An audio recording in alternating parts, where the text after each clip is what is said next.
Hello दोस्तों, bloody Sunday YouTube channel पर आपका स्वागत है। मेरा नाम है जय और आज मैं आपको डराने के लिए भूतों की दिल दहला देने वाली बेहद ही डरावनी और खौफनाक कहानियां लेकर आया हूं। तो खुद भी सुनिए और अपने दोस्तों के साथ शेयर जरूर कीजिएगा। और अब चलिए कहानियों की तरफ बढ़ते हैं। मेरा नाम राजू है। ये मेरे साथ घटी बिल्कुल सच्ची घटना है। ये बात 3 साल पहले की है। उस रात कई सालों बाद मैं अपने गांव आया था। स्टेशन पर ट्रेन से उतरने के बाद मैं काफ़ी हैरान था क्योंकि स्टेशन पूरा खाली था। दूर दूर तक एक परिंदा भी दिखाई नहीं दे रहा था। खैर, ट्रेन के जाते ही मैं भी कंफर्म हो गया कि मेरे अलावा और कोई नहीं उतरने वाला। फिर मैं घर जाने के लिए स्टेशन से बाहर जाने लगा। अभी मैं स्टेशन से बाहर निकला भी नहीं था, बस कुछ कदम आगे बढ़ा ही था कि तभी मैंने नोटिस किया कि मेरे ठीक बगल में कोई और भी चल रहा है। फिर जब मैंने एक नज़र घुमा के अपने बगल में देखा तो एक औरत मेरे साथ साथ चल रही थी और पता नहीं क्यों वो औरत मुझे अजीब ढंग से घूरते हुए बार बार मेरी गर्दन को देखते हुए अपनी जीभ बाहर निकाल रही थी। उस औरत की अजीबोगरीब हरकतें देख मैं रुका और उस औरत से पूछा कि क्या बात है, तुम मेरा पीछा क्यों कर रही हो? अभी मैंने अपनी बात पूरी भी नहीं की थी कि तभी झट से वो औरत मेरे सामने आकर खड़ी हो गई और अरबी भाषा में कुछ बड़बड़ाने लगी। उसकी भाषा मेरे लिए काला अक्षर भैंस बराबर थी, तो मैं उसे बीच में ही टोकते हुए मेरे सामने से हटने के लिए बोलने लगा। लेकिन मेरी इस बात से वो औरत बेहद ही गुस्से में आ गई और अचानक उसका चेहरा बदलने लगा। उसका बदलता हुआ भयानक चेहरा देखकर मेरे रोंगटे खड़े हो गए और चीखता चिल्लाता हुआ मैं स्टेशन से बाहर जाने वाले दरवाजे की तरफ सरपट दौड़ने लगा। लेकिन मैं भाग पाता उससे पहले उस औरत ने मेरी गर्दन दबोच ली और अपने पैने नुकीले दांत मेरी गर्दन पर गड़ा दिए, जिस वजह से मेरी मरणतौल चीख निकल गई। और फिर पता नहीं उस औरत ने क्या किया कि अचानक मेरी आंखों के सामने अंधेरा छा गया और मैं बेहोश होकर नीचे गिर पड़ा। जब मुझे होश आया तो मैं ट्रेन की पटरियों के बीच खून से लथपथ पड़ा हुआ था। फिर होश संभालते ही मुझे बीती सारी घटना याद आ गई और मैं किसी तरह भागकर स्टेशन से बाहर निकला। अब तक हल्की सुबह हो चुकी थी, तो मैं किसी तरह अपने बेजान पैरों को घसीटता हुआ मेरे गांव पहुंचा और फिर गांव वालों को मैंने मेरी आप बीती बताई तो गांव वाले दंग रह गए। उनकी हैरानी का कारण पूछने पर पता चला कि मैं पहला शख्स था जो उस चुड़ैल की चपेट से जिंदा बचकर आया था, वरना गांव वालों के मुताबिक उस चुड़ैल ने कई लोगों को मौत के घाट उतारा था। आगे गांव वालों ने बताया कि 1 साल पहले उसी स्टेशन के पास वो औरत पटरियां पार कर रही थी, तभी उसका पैर लड़खड़ाया और वो मुंह के बल वहीं पटरियों पर गिर पड़ी, जिस वजह से वो वहीं बेहोश हो गई।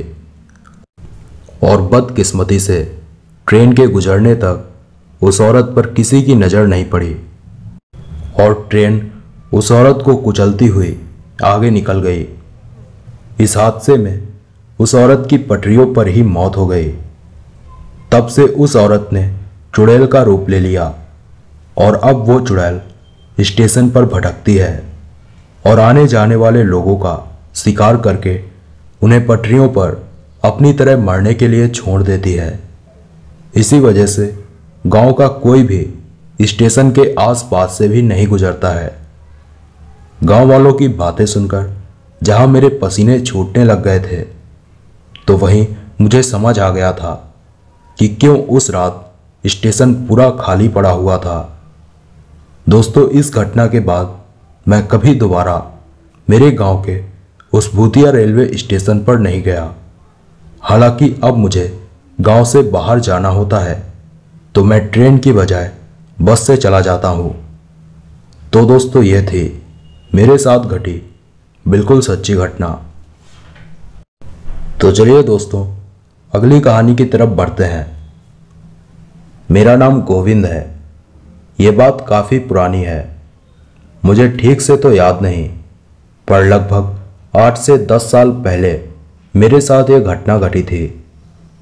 तब मैं तकरीबन 17 साल का हो चुका था। उन दिनों गर्मियों का समय चल रहा था। एक रात की बात है, घर पर बेहद ही गर्मी से तंग आकर मैं खाना खाने के लिए छत पर चला गया। खाना लेकर मैं छत में पहुंचा ही था कि तभी माँ ने मुझे किसी काम के चलते आवाज़ दी। हालांकि छत पर मेरे अलावा और कोई भी नहीं था। बावजूद इसके मैं खाना छत पर रखकर नीचे चला गया। फिर तकरीबन 5 मिनट बाद जब मैं छत पर जाने के लिए सीढ़ियाँ चढ़ रहा था तो मुझे छत से अजीब अजीब सी आवाज़ें आ रही थी। खैर, मैंने इस पर ज़्यादा ध्यान नहीं दिया और मैं छत की तरफ बढ़ने लगा। मैंने अपने हाथ में एक टॉर्च भी ले रखी थी। फिर जब मैं छत पर पहुंचा तो मेरी नज़र मेरे खाने की तरफ गई और वहां पर मैंने जो देखा, मेरे रोंगटे खड़े हो गए। मैंने देखा मेरे खाने के पास कई सारे सफ़ेद साए घूम रहे थे, जिनकी चमकती लाल आंखें और उनकी भयानक आकृति किसी की रूह को अंदर तक कपा देने के लिए काफ़ी थी। वो भयानक नज़ारा देखकर मेरी चीख निकल पड़ी और मेरी चीख सुनकर वो साए मेरी तरफ बढ़ने लगे। उन सायों को अपनी तरफ आता देखकर मैं इतना खौफजदा हो गया कि मेरी आंखों के सामने अंधेरा छा गया और मैं बेहोश होकर ज़मीन पर गिर पड़ा। फिर क्या हुआ मुझे पता नहीं।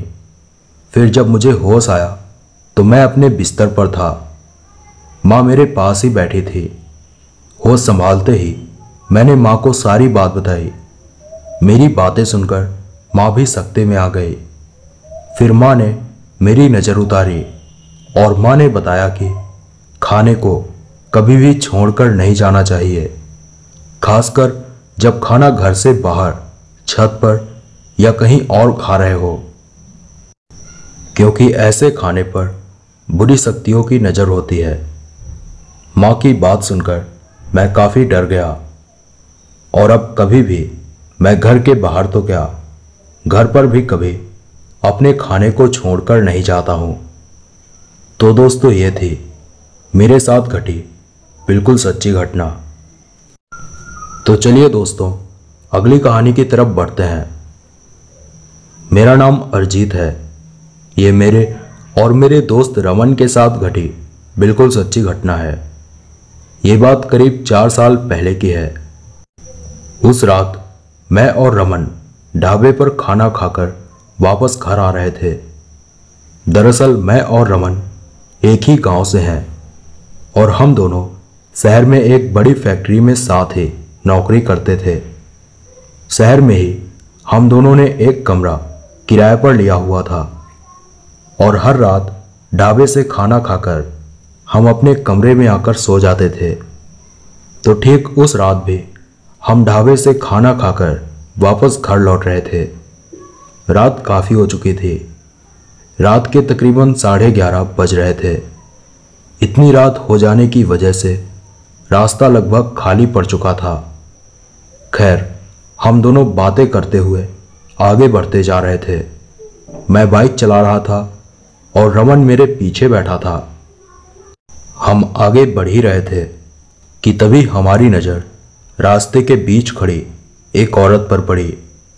उस औरत ने काली साड़ी पहन रखी थी और उसके बाल खुले हुए थे, जो कि उस औरत के चेहरे पर इस कदर बिखरे हुए थे कि उस औरत का चेहरा हमें दिखाई नहीं पड़ रहा था। खैर, उस औरत को नज़रअंदाज करके हम दोनों उस औरत के बगल से आगे निकल गए। मगर हम कुछ दूर आगे गए ही थे और तभी हमने जो देखा, हमारी आंखें फटी की फटी रह गई।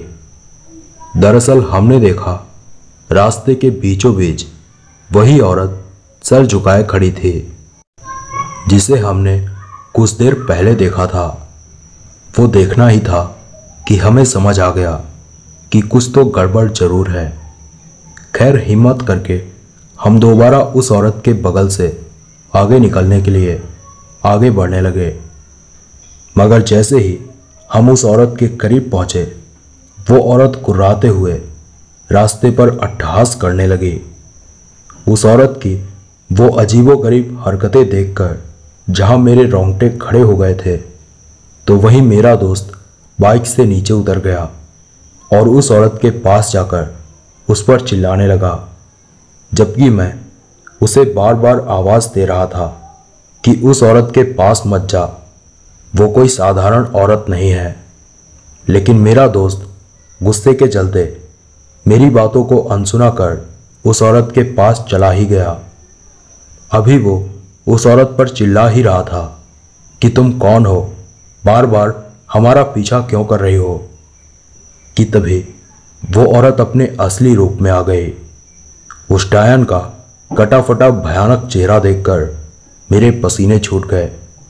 तो वही मेरा दोस्त खौफ के मारे चीखता हुआ रास्ते पर लड़खड़ाकर गिर पड़ा। मगर पल भर में ही उस डायन ने मेरे दोस्त की गर्दन पकड़ ली और उसे हवा में उठाकर जमीन पर पटक दिया।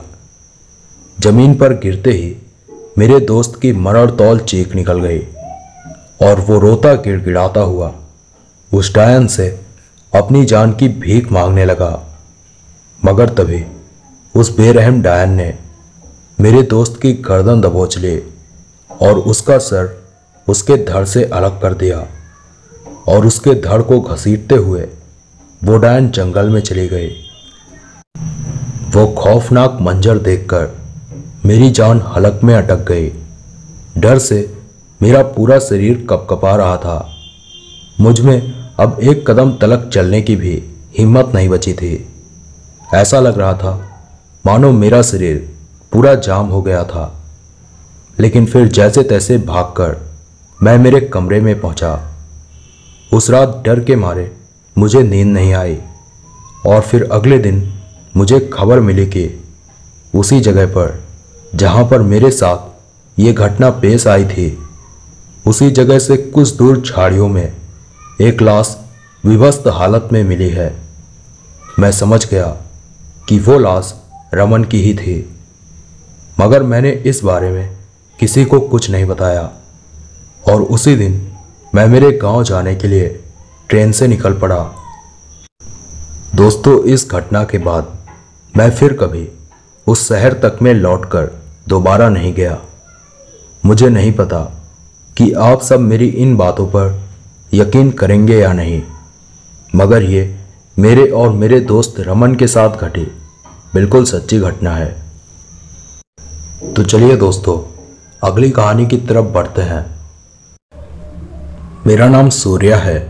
ये मेरे साथ घटी बिल्कुल सच्ची घटना है। पेशे से मैं एक ट्रक ड्राइवर हूँ।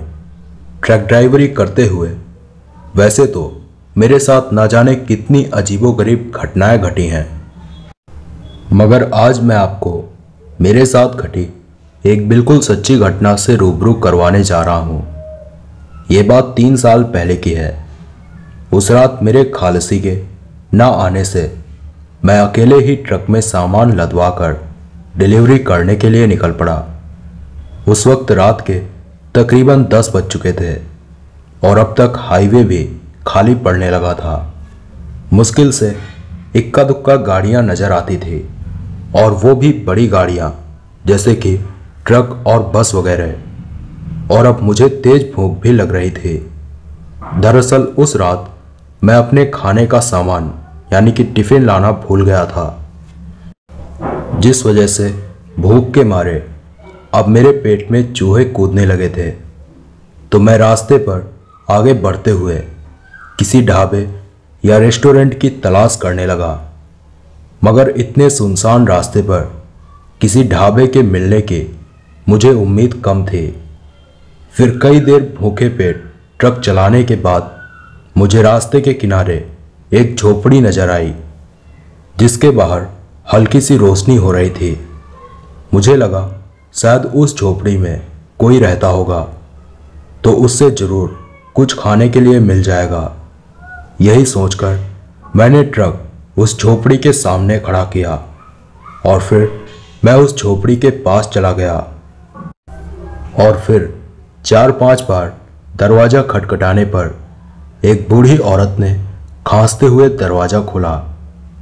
उस बूढ़ी औरत की हालत देखकर मुझे बहुत निराशा हुई, क्योंकि उस बूढ़ी औरत को देखकर साफ पता चल रहा था कि उसके खुद के खाने के लिए घर पर खाना नहीं होगा। फिर मैं उस बूढ़ी औरत से बिना कुछ बोले वापस ट्रक की तरफ पलटा और ट्रक की तरफ बढ़ने लगा। लेकिन मैं 2-3 कदम बढ़ा ही था कि उस बुढ़िया ने आवाज़ देकर कहा, मुझे पता है तू बहुत भूखा है। वो बात सुनकर मैं पीछे पलटा और मैं उस बुढ़िया से पूछने ही वाला था कि आपको कैसे पता चला, मगर तभी वो बुढ़िया मेरे करीब आकर बोली, मेरे पास तेरे लिए खाना तो नहीं है, मगर मैं तुझे ऐसी चीज़ दे सकती हूँ जिससे तेरी भूख हमेशा के लिए शांत हो जाएगी। इस बार उस बुढ़िया की आवाज़ काफ़ी भारी थी। एक पल के लिए मुझे लगा कि उस बुढ़िया की जगह कोई आदमी मुझसे बात कर रहा है। खैर, मैंने इस बात पर ज़्यादा गौर नहीं किया और उस बुढ़िया से कहा, आपके पास जो भी है मुझे दे दीजिए, मैं उसी से काम चला लूँगा। मेरी बात सुनकर वो बुढ़िया वापस झोपड़ी के अंदर चली गई।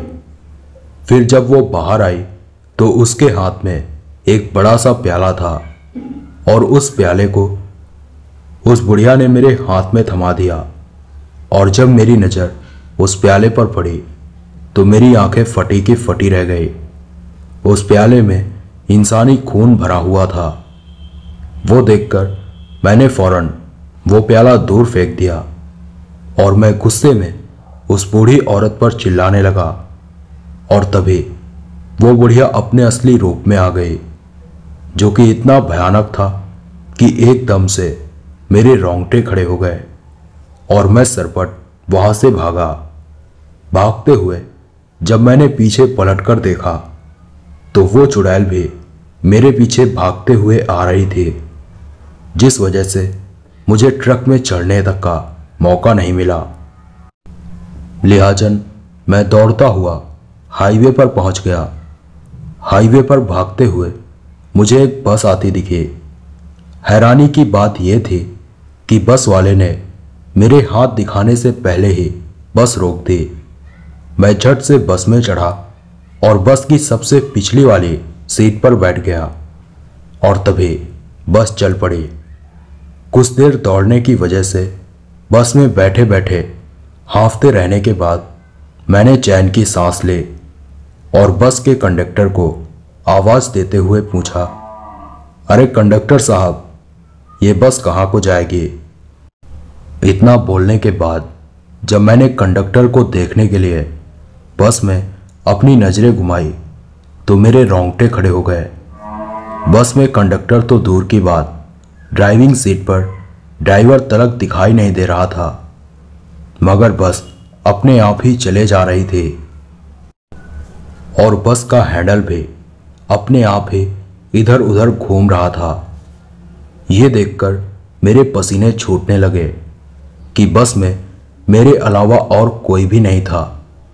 मैं अभी डर से कपकपा ही रहा था कि तभी मुझे किसी के हंसने की आवाज़ सुनाई दी। मैंने तिरछी नज़र से अपने बगल में देखा तो वो ही बूढ़ी चुड़ैल अपना भयानक चेहरा लिए मेरे ठीक बगल में बैठी डरावनी हंसी हंस रही थी। वो देखकर डर से मेरी जान हलक में अटक गई। मैं उस चुड़ैल के सामने हाथ जोड़कर गिड़गिड़ाने लगा, मगर तभी उस भयानक चुड़ैल ने मेरी गर्दन पकड़ ली और उसने मेरी गर्दन को इस कदर मरोड़ दिया कि एक मरड़तौल चीख के साथ मेरी आंखों के सामने अंधेरा छा गया और मैं वहीं बेहोश हो गया। फिर जब मेरी आंख खुली तो सुबह हो चुकी थी और मैं मेरे ट्रक के पास जमीन पर बेसुध पड़ा हुआ था। और जब मैंने होश संभाला तो पता चला मेरे शरीर पर बहुत ही गहरे घाव थे, ठीक ऐसे जैसे कि किसी जानवर ने मेरे शरीर को बुरी तरह से नोचकर खाया हो। मुझ में जितनी भी जान बची थी उसी को समेटकर मैंने मेरे घर पर फ़ोन करके परिवार वालों को बुला लिया। फिर वो सभी मुझे हॉस्पिटल ले गए। हॉस्पिटल में 2 दिन एडमिट रहने के बाद डॉक्टर ने मुझे हॉस्पिटल से डिस्चार्ज किया। घर पर जब मैंने परिवार वालों को पूरी बात बताई तो मेरी बातें सुनकर घर वालों की रूह कांप उठी। दोस्तों, इस घटना के बाद मैंने कई महीनों तक ट्रक ड्राइवरी नहीं की, लेकिन फिर जब पेट ने मजबूर कर दिया तो मैंने मजबूरन दोबारा ट्रक ड्राइवरी करना शुरू कर दिया। तो दोस्तों, ये थी मेरे साथ घटी बिल्कुल सच्ची घटना। तो चलिए दोस्तों, अगली कहानी की तरफ बढ़ते हैं। मेरा नाम विवेक है। ये मेरे साथ घटी बिल्कुल सच्ची घटना है। ये बात 2 साल पहले की है। मैं हैदराबाद अपने मामा के घर घूमने के लिए गया हुआ था। उन दिनों गर्मियों के दिन थे। वैसे तो मामा का घर बहुत बड़ा है, मगर उनके घर के बाहर बहुत सन्नाटा रहता है। दरअसल जिस जगह पर मेरे मामा का घर है वहाँ पर आसपास दूसरा कोई घर नहीं है। बस रास्ते के दोनों तरफ घनी झाड़ियाँ और एक तरह से वहाँ जंगल जैसा माहौल है। तो एक रात तकरीबन 10 बजे मामा के घर पर मुझे बहुत गर्मी लग रही थी। लिहाजन गर्मी से तंग आकर मैं मामा के घर के बाहर रास्ते पर टहलने लगा। टहलते टहलते मुझे पता ही नहीं चला कि कब मैं मामा के घर से काफ़ी दूर आ गया था। फिर कई देर वैसे ही रास्ते पर इधर उधर चक्कर काटने के बाद जब मुझे नींद आने लगी तो मैंने अपने कदम वापस मामा के घर की तरफ मोड़ लिए। मामा के घर की तरफ बढ़ते हुए मैंने एक बात नोटिस की कि कोई बार बार मेरा नाम लेकर बुलाया जा रहा था, और जब मैं पीछे पलटकर देखता तो वहाँ कोई नहीं होता था। खैर, फिर मामा के घर पर आकर मैंने अपने बिस्तर लिए और छत पर सोने के लिए बिस्तर बिछाने लगा। मामा मामी घर पर ही अपने कमरे में सो रहे थे। दरअसल उनकी नई नई शादी हुई थी, तो जाहिर सी बात थी कि उन्हें प्राइवेसी चाहिए थी। तो मैं छत पर अकेला ही सो गया। अभी मेरी आंख लगी ही थी कि एक बार फिर मुझे ऐसा लगा जैसे किसी ने मुझे मेरा नाम लेकर आवाज़ दी। मैंने झट से अपनी आंखें खोली और छत पर हर तरफ अपनी नज़रें घुमाई, पर वहाँ पर मेरे सिवा और कोई भी नहीं था। अब मुझे थोड़ा डर लगने लगा था। तभी फिर से मुझे वही आवाज़ आई, विवेक मेरे पास आओ। वो आवाज़ ऐसी थी जैसे कोई मेरे बिल्कुल करीब से मेरे कान में फुसफुसा कर कह रहा हो, विवेक मेरे पास आओ। अभी मैं डरा सहमा छत पर बैठा ही था कि तभी मुझे घर के बाहर से आवाज़ें सुनाई देने लगी। ऐसा लग रहा था जैसे कोई बहुत ही तेज आवाज़ वाली पायल पहनकर चल रहा हो। मैं डरता डरता उठा और जब मैंने छत से बाहर देखा तो मेरी आंखें फटी की फटी रह गई। मैंने देखा एक लंबे कद की औरत जिसने सफ़ेद साड़ी पहन रखी थी मामा के घर के बाहर रास्ते पर चहलकदमी कर रही थी। मुझे देखकर वो औरत एकदम से रुक गई और एकटक मुझे देखने लगी।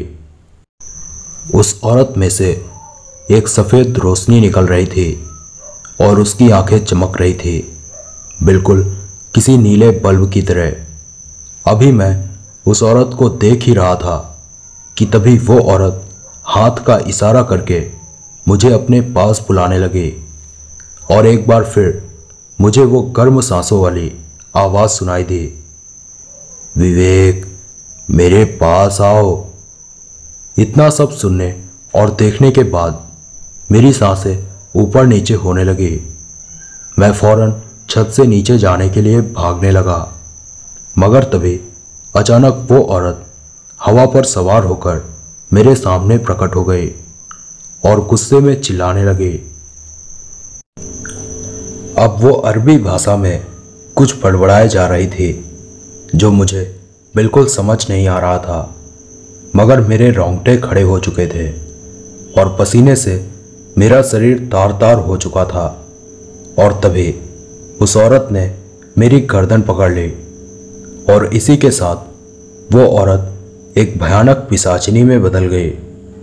उसका सड़ा गला, भयानक चेहरा देखकर मेरी जान हलक में अटक गई और मैं जोर जोर से चीखने चिल्लाने लगा, मगर तभी एक झटके से उस पिशाचिनी ने मेरी गर्दन मरोड़ दी और मुझे उठा उठाकर पटकने लगी। मारते मारते उस पिशाचिनी ने मुझे अधमरा कर दिया, जिसके बाद वो पिशाचिनी मेरे ऊपर चढ़कर बैठ गई और फिर ना जाने उसने क्या किया कि एकदम से मेरी आंखें बंद पड़ गई और फिर क्या हुआ मुझे याद नहीं। जब मेरी आंख खुली तो मैं बिस्तर पर विभत्स हालत में पड़ा था। मेरे पूरे शरीर पर जगह जगह काटने और नोचने के निशान बने हुए थे। दर्द से कराहते हुए मैंने आसपास देखा तो मामा मामी वहीं पास में बैठे हुए थे। मैं उन्हें अपनी आप बीती बताता उससे पहले ही वो लोग बोल पड़े कि तुम घर से इतनी दूर जंगल वाले रास्ते में इतनी विभत्स हालत में कैसे पड़े हुए थे? कल रात किससे लड़ाई झगड़ा किया था तुमने? मामा मामी की बात सुनकर मैं दंग रह गया। फिर मुझे समझ आया कि जरूर वो ही पिशाचिनी मुझे घसीटकर जंगल में ले गई होगी। फिर मेरा मांस खाकर और खून पीने के बाद उसने मुझे वही रास्ते पर मरने के लिए छोड़ दिया होगा। खैर फिर मैंने मामा मामी को मेरे साथ बीती सारी आप बीती बता दी, मगर उन लोगों को मेरी बातों पर जरा सा भी यकीन नहीं हुआ। वो बस एक ही बात की रट लगाए हुए थे कि हमें ये मनगढ़ंत कहानी मत सुनाओ। कल रात तुमने किसके साथ लड़ाई झगड़ा किया है? हमें ये सच सच बताओ, क्योंकि ये हमें पूरा यकीन है कि तुम्हारी जरूर कल रात किसी से लड़ाई हुई है। खैर मेरे लिए उन्हें यकीन दिलाने से ज़्यादा ज़रूरी मेरी जान बचाना था, तो मैं उसी दिन मामा मामी के घर से कुछ ज़रूरी काम का बहाना करके वापस अपने घर चला आया।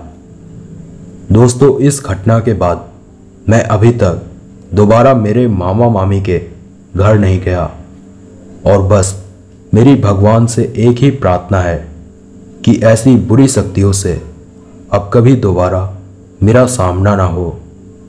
तो दोस्तों, ये थी मेरे साथ घटी बिल्कुल सच्ची घटना।